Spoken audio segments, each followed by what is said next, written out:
এই সপ্তাহে পশ্চিমবঙ্গের সব জেলাতেই বৃষ্টির সম্ভাবনা আছে।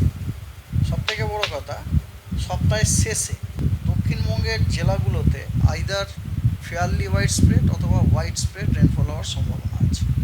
অর্থাৎ জেলাগুলোর অনেক অংশে অথবা অধিকাংশ অংশেই বৃষ্টিপাতের সম্ভাবনা রয়েছে। 25 তারিখেও দক্ষিণবঙ্গের সব জেলাতে ফেয়ারলি হোয়াইট স্প্রেড রেনফল হওয়ার সম্ভাবনা আছে। আগামীকাল উত্তরবঙ্গের জেলাগুলোর সবগুলোতেই স্ক্যাটার্ড রেনফল হওয়ার সম্ভাবনা আছে। আর দক্ষিণবঙ্গের কিছু জেলাতে ফেয়ারলি হোয়াইট স্প্রেড হওয়ার সম্ভাবনা আছে। সেই জেলাগুলো হচ্ছে 2 বর্ধমান, 2 চব্বিশ পরগনা, তারপরে মুর্শিদাবাদ, নদিয়া এবং বীরভূম। এক্সেপ্ট আপনার কালিম্পং, আলিপুরদুয়ার এবং কোচবিহার, এই তিনটে বাদ দিয়ে বাকি সব জেলাতে আইসোলেটেড থান্ডারস্টর্ম উইথ লাইটনিং এবং ঝোড়ো হাওয়ার থাকার সম্ভাবনা আছে। কলকাতাতে টেম্পারেচার ওই ধরুন 31 থেকে 34-এর মধ্যে থাকবে।